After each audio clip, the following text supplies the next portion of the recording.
नमस्कार, मेरा नाम है अमिताभ और दृष्टि आईएएस की इस नई वीडियो में स्वागत है आपका। हाल ही में बॉलीवुड के मशहूर अभिनेता शाहरुख खान हीट स्ट्रोक का शिकार हुए और उनको अस्पताल में जाना पड़ा, अर्थात हॉस्पिटलाइज्ड होना पड़ा।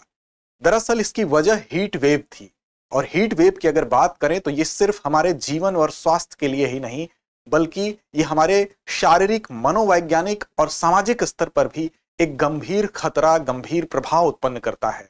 विशेष रूप से अगर बात करें तो बच्चों और वृद्धों के ऊपर इसके काफी व्यापक और गंभीर प्रभाव देखे जाते हैं। कई बार ये ऊर्जा की मांग को इतना बढ़ा देता है कि बिजली संकट और जल स्तर के कम होने की वजह से या जल संकट का सामना भी हमें करना पड़ता है। पर्यावरण के लिहाज से अगर आप देखें तो वन्य जीवों के लिए भी एक संकट उत्पन्न करता है, जिसमें जंगल की आग जैसी घटनाएं आपको देखने को मिलती हैं। इसका प्रभाव कुल मिला के हम कहें तो काफी व्यापक होता है और इसके विषय में हमें जागरूकता ही एक ऐसी चीज है जो सुरक्षा को सुनिश्चित कर सकती है। तो आज का हमारा विषय हीट वेव है, तो हीट वेव पर हम बात करेंगे।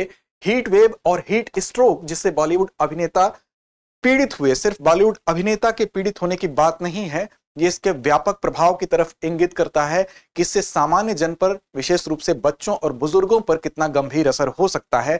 जब इतनी व्यापक सुविधा के बीच रहने वाला व्यक्ति इससे प्रभावित हो सकता है, तो एक आम जन, एक गरीब इससे कितना प्रभावित हो सकता है। तो इसलिए ये विषय हमारा महत्वपूर्ण है।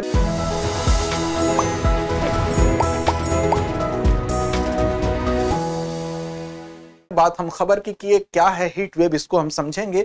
आर्द्रता की इसमें क्या भूमिका होती है, ह्यूमिडिटी इसमें कैसे इंपॉर्टेंट रोल अदा करता है, क्या है हीट स्ट्रोक, उसको भी समझेंगे। इससे रोकथाम या बचाव के क्या उपाय हो सकते हैं, और अंत में एक अभ्यास प्रश्न होता है जिसकी जिम्मेदारी आपकी होती है। और आपको बता दें कि सामान्य अध्ययन के पहले प्रश्न पत्र के लिहाज से ये पूरा का पूरा संदर्भ आपके लिए महत्वपूर्ण है। सबसे पहले हम बात करेंगे कि क्या है हीट वेव जिसका कारण हीट स्ट्रोक बनता है। तो देखिए, अगर हीट वेव की बात करें तो ये एक चरम गर्म मौसम की एक लंबी अवधि है, एक लंबा ऐसा टाइम जहां पर गर्म मौसम की चरम अवधि लंबे समय तक बनी रहती है। तो ऐसी कंडीशन में मानव स्वास्थ्य, पर्यावरण और अर्थव्यवस्था सब पर एक प्रतिकूल प्रभाव पड़ता है, एक विपरीत असर पड़ता है। इसी को हीट वेव की कंडीशन कहते हैं। दरअसल विशेष रूप से ये लक्षण कहां का है, अब आपके जहन में सवाल उठेगा। तो देखिए, उष्णकटिबंधीय जो क्षेत्र होते हैं, जो देश होते हैं, वहां पर इस कंडीशन के लिए बहुत सुभेद्य होता है माहौल वहां का। और भारत, जैसा कि आप जानते हैं कि 23.5 अंश उत्तरी और 23.5 अंश दक्षिणी अक्षांशों के बीच में जो एरिया स्थित होगा वो उष्णकटिबंधीय क्षेत्र होगा, और भारत की स्थिति उसी के बीच में है। इसलिए भारत हीट वेव के लिहाज से ज्यादा सुभेद्य कंडीशन में आता है।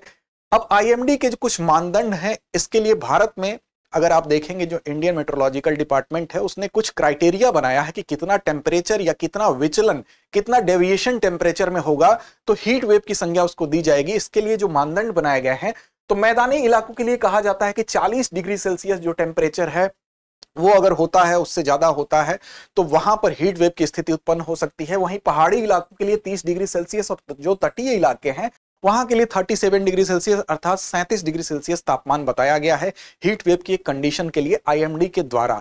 इसके अलावा इसके दो आधार हैं, एक तो डायरेक्ट टेम्परेचर और दूसरा है विचलन, अर्थात एक औसत जो वहां का तापमान जिस मौसम का है, गर्मी के मौसम का है, उस तापमान में अगर विचलन का स्तर 4.5 से 6.5 डिग्री सेल्सियस, मोटा मोटी हम कहें 4.5 से 6.4 डिग्री सेल्सियस का अगर विचलन दिखाई देता है, डेविएशन दिखाई देता है, तो वहां पर हम कहेंगे कि एक सामान्य कंडीशन बन गई है हीट वेव की। लेकिन यह कंडीशन गंभीर श्रेणी में आ जाएगी जब ये विचलन 6.4 डिग्री सेल्सियस से अधिक होगा, तब ये गंभीर श्रेणी की स्थिति उत्पन्न हो जाएगी। और वहीं अगर डायरेक्ट तापमान की बात करें, डायरेक्ट टेम्परेचर की बात करें, तो सामान्य कंडीशन होगी 45 डिग्री सेल्सियस अगर किसी स्थान का तापमान है तो वहां पर कहा जाएगा कि एक सामान्य हीट वेव की कंडीशन है। लेकिन यही अगर 47 डिग्री सेल्सियस के क्राइटेरिया को पार करेगी तो कहा जाएगा कि हीट वेव की गंभीर कंडीशन है। ऐसी दशा में चेतावनी भी जारी की जाती है। हाल ही में दिल्ली में आपने देखा इसके लिए चेतावनी जारी की गई। तो ऐसी दशा में हम समझेंगे कि वो चेतावनी किस आधार पर जारी की जाती है। एक नया कॉन्सेप्ट हीट इंडेक्स का भी आया है। लेकिन उससे पहले समझें कि हीट वेव का कारण क्या है, किस कारण से हीट वेव चलती है। और उसमें चलती तो है, लेकिन चलने की वजह से अब हीट वेव की जो कैपेसिटी है उसमें ज्यादा वृद्धि हो रही है, उसका प्रभाव ज्यादा खतरनाक हो रहा है आम जन के लिए। तो देखिए, इसका एक बहुत बड़ा कारण जलवायु परिवर्तन है, ग्लोबल वार्मिंग है, जिसमें कि ग्रीन हाउस गैसों की भूमिका, इसका उत्सर्जन बहुत बड़ा कारण है। हमारे द्वारा बड़ी मात्रा में रेफ्रिजरेटर्स, एसी, एयर कंडीशन के अलावा तमाम ऐसी चीजें इस्तेमाल की जा रही हैं, वनों का कटाव किया जा रहा है, शहरीकरण में वृद्धि हो रही है और कंक्रीट के जंगल बढ़ रहे हैं। और कंक्रीट के जंगल बढ़ने का कारण यह है कि इन कंक्रीट के जंगलों द्वारा जो उष्मा अवशोषण की दर है वो बहुत ज्यादा बढ़ जाती है। ऐसे में क्या होता है कि अधिक उष्मा का अवशोषण होने की वजह से ये हीट वेव अपनी शक्ति को और बढ़ाता जाता है। आप देखें, अल नीनो का प्रभाव भी एक तीसरी घटना है जो कि प्रशांत महासागर के आसपास तापमान वृद्धि का एक कारक होती है। उसकी वजह से यह हीट वेव की घटना भी ज्यादा शक्तिशाली हो रही है। भारत पर इसका खासा प्रभाव देखने को मिल रहा है। इसका एक बहुत बड़ा कारण भारत की जनसंख्या ज्यादा है और भारत में शहरीकरण की जो दर है, जलवायु परिवर्तन का जो प्रभाव है, ये ज्यादा देखने को मिल रहा है। इन कारणों को समझने के बाद अब बताते हैं आपको कि सुरक्षा के लिए सबसे अच्छा उपाय होता है कि हम जागरूक हो जाएं। इसके लिए जो आईएमडी है, आईएमडी के द्वारा हीट इंडेक्स की बात की जा रही है। हीट इंडेक्स क्या होता है? तो देखिए, आपने कई बार देखा होगा कि आपको टेम्परेचर ज्यादा नहीं होता है लेकिन आपको महसूस वो गर्मी ज्यादा होती है। ऐसी दशा में एक्चुअल जो गर्मी महसूस होती है, उस महसूस होने वाली गर्मी को मापने के लिए एक प्रकार का इंडेक्स बनाया गया है जिसको रियल फील्ड टेम्परेचर हम कहें। मानव शरीर को कितना तापमान महसूस होता है, इस बात का मापन इसके अंतर्गत किया जाएगा। और इसमें कई बार तापमान कम होता है लेकिन महसूस अधिक होता है और कई बार इसके विपरीत भी स्थिति होती है, अर्थात तापमान कम होने पर ज्यादा भी महसूस होता है और ज्यादा होने पर कम भी महसूस होता है। तापमान कई बार कम होगा लेकिन जब आर्द्रता अधिक होगी अर्थात ह्यूमिडिटी ज्यादा होगी तो आपको महसूस होने वाला जो तापमान है, टेम्परेचर है, वो उस टेम्परेचर से कहीं ज्यादा होगा और ऐसी दशा में शरीर पर काफी दुष्प्रभाव पड़ता है। और तापमान कई बार अधिक होगा लेकिन हवाओं की वजह से कम प्रभाव आपको दिखाई देता है। ऐसी दशा में क्या होता है कि जो हमें महसूस होने वाला तापमान है वो ज्यादा होता है और उसके दुष्प्रभाव के परिणाम स्वरूप हमें जो हीट स्ट्रेस है या हीट स्ट्रोक जैसी जो सिचुएशन है वो उत्पन्न होती है। जैसा कि बॉलीवुड के अभिनेता शाहरुख खान हीट स्ट्रोक का शिकार हुए, उनको हॉस्पिटलाइज्ड होना पड़ा। अब देखिए, भारत मौसम विज्ञान विभाग ने हीट इंडेक्स के लिए प्रायोगिक तौर पर इसको लागू किया गया और संभावित गर्मी और बीमारियों के खतरे से बचने के लिए इसको चेतावनी के रूप में अलग अलग रंगों के माध्यम से इसको डिनोट किया गया। यह बताया गया कि अगर 35 डिग्री सेल्सियस से कम तापमान है, और इस जो इंडिकेटर आपको दिखाई दे रहे हैं अलग अलग रंगों में, इसमें ये वो तापमान है जो कि आपको ह्यूमिडिटी और तापमान दोनों को मिला के जारी किया जाता है। ऐसी कंडीशन में यहां जो 35 डिग्री सेल्सियस टेम्परेचर है वो ह्यूमिडिटी और तापमान दोनों का मिला जुला रूप है। इस बात को आपको ध्यान रखेंगे। तो हरे रंग से दिखाया जाएगा अगर 35 डिग्री सेल्सियस से कम की गर्मी आपको महसूस हो रही है। वहीं 36 से 45 डिग्री सेल्सियस के मध्य महसूस होने वाली गर्मी के लिए पीला रंग है। वहीं नारंगी रंग है जो 46 से 55 डिग्री सेल्सियस के मध्य है और लाल रंग जो है ये आपको महसूस होने वाली गर्मी जब 55 डिग्री सेल्सियस से अधिक हो जाएगी तो ये रेड अलर्ट जारी किया जाएगा। जैसा कि हाल ही में आपने अखबारों में पढ़ा हुआ कि दिल्ली में अगले कुछ दिनों के लिए रेड अलर्ट जारी किया गया, तो ये दरअसल ये इस इंडेक्स की तरफ इशारा करता है। अब आप देखें क्या है हीट स्ट्रोक। इस बात को समझते हैं कि हीट स्ट्रोक की कंडीशन क्या है जिससे कई बार लोगों की मृत्यु तक हो जाती है। तो देखिए, ये अत्यधिक उष्मा और आर्द्रता का मानव शरीर के लिए एक खतरनाक प्रभाव उत्पन्न करने वाली सिचुएशन होती है। और विज्ञान के लिहाज से आप जानते हैं कि हमारे शरीर में जब गर्मी होती है तो गर्मी को संतुलित करने के लिए शरीर के अंदर की जो उष्मा होती है वो बाहर निकलती है पसीने के माध्यम से और उससे हमारे शरीर के तापमान को संतुलित किया जाता है। तो शरीर में मौजूद उष्मा को बाहर निकलने के लिए पसीने का निकलना एक इंपॉर्टेंट रोल अदा करता है। पसीना भाप बनकर शीतलन प्रभाव उत्पन्न करता है और शरीर का तापमान जो होता है वो कंट्रोल होता है, बैलेंस होता है। लेकिन जब ह्यूमिडिटी बढ़ जाएगी, आर्द्रता बढ़ जाएगी, तो पसीना क्या होगा, वो वाष्पित नहीं होगा और वाष्पित नहीं होगा तो हमारा तापमान जो है उसको संतुलित करना बहुत मुश्किल होगा और ऐसे में जो बैलेंस है टेम्परेचर का वो गड़बड़ होगा। ऐसे में हमारे शरीर में सोडियम और पोटेशियम की मात्रा असंतुलित होगी और इसका परिणाम हमारे ब्रेन पर दिखाई देगा। कई बार इसका परिणाम ऐसा होता है कि हमारे आंखों पर हमें धुंधलापन दिखाई देता है, हम कोमा में जा सकते हैं, हमारा किडनी और लीवर अफेक्टेड हो सकता है, उससे इस पर दुष्प्रभाव पड़ सकता है, उसको नुकसान उठाना पड़ सकता है।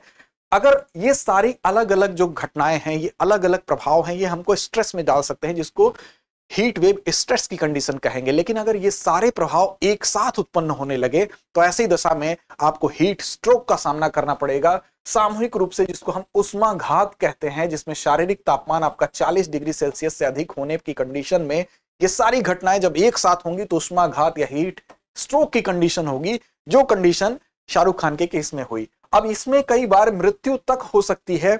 ऐसे में अब आपको जानना और यह समझना जरूरी है कि ऐसी कंडीशन में बचाव के उपाय क्या हो सकते हैं, क्या करना चाहिए। तो देखिए शरीर के तापमान को नीचे ले जाने की कोशिश करनी चाहिए, ज्यादा से ज्यादा कोशिश करनी चाहिए कि बॉडी में डिहाइड्रेशन ना हो, पानी की मात्रा कम ना हो। साथ ही सोडियम और पोटेशियम की मात्रा को नियंत्रित करने के लिए आपको डिहाइड्रेशन से बचने के लिए कई बार इलेक्ट्रॉल वगैरह दिया जाता है जिससे इलेक्ट्रोड्स की कमी ना हो।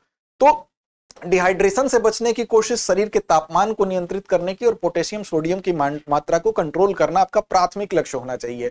उसके बाद कब ऐसा लगता है कि इससे अगर उपाय हमारा कारगर नहीं साबित हो रहा है तो हॉस्पिटल आपको कब जाना चाहिए? तो दरअसल जब भी ऐसी कंडीशन दिखाई दे कि शरीर का तापमान ज्यादा हो लेकिन पसीना नहीं निकल रहा है, ऐसी कंडीशन में आप देखेंगे कि यूरिन डिस्चार्ज भी नहीं हो रहा है, अर्थात ताप के संतुलन की, शीतलन की वो प्रक्रियाएं, जैसे पसीने का निकलना या डिस्चार्ज यूरिन होना, ये दोनों ही प्रक्रियाएं अगर बाधित हैं लेकिन बॉडी का टेम्परेचर ज्यादा है, तो ऐसी कंडीशन में आपको उल्टी जैसी चीजें दिखाई देंगी, कै की प्रवृत्ति दिखाई देगी, नींद आने जैसा महसूस होगा, सांस लेने में समस्या आएगी। तो ऐसी कंडीशन में आपको बिना विलंब के सीधे अस्पताल की तरफ जाना चाहिए और उपचार कराना चाहिए, जिससे कि आप मृत्यु जैसी गंभीर सिचुएशन से बच सकें। ये बहुत जरूरी है। आपको बता दें कि विश्व आर्थिक मंच के द्वारा एक हालिया रिपोर्ट जारी की गई थी जिसमें यह बताया गया था कि 2050 तक जलवायु परिवर्तन और वैश्विक स्वास्थ्य का उस पर क्या प्रभाव पड़ेगा। उसमें यह कहा गया था कि 14.5 मिलियन लोगों की मृत्यु हो सकती है 2050 तक ग्लोबल वार्मिंग के इस प्रभाव के कारण, और 12.5 ट्रिलियन डॉलर का आर्थिक जो है नुकसान उठाना पड़ सकता है। तो ये इशारा जो विश्व आर्थिक मंच के द्वारा किया गया, यह अपने आप में एक गंभीर प्रभाव की ओर संकेत करता है।